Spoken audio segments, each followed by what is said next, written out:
Trading on average adalah strategi tren sederhana berdasarkan dua indikator simple moving average atau SMA dengan periode yang berbeda. Siapkan platform perdagangan, pilih aset, tipe chart, dan jangka waktu.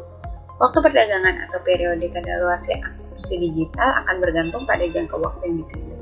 Misalnya memilih jangka waktu 5 menit dan waktu perdagangannya adalah 10 menit, 2 kali lebih besar dari jangka waktu itu sendiri. Pada platform, buka tab indikator dan pilih SMA. Dalam pengaturan indikator, tetapkan periode ke-60 dan warna garis yang diinginkan. Kemudian, siapkan SMA kedua, tapi terapkan pengaturan lainnya, warna lain dan periode 4. Sekarang kita memiliki 2 moving average di grafik kita.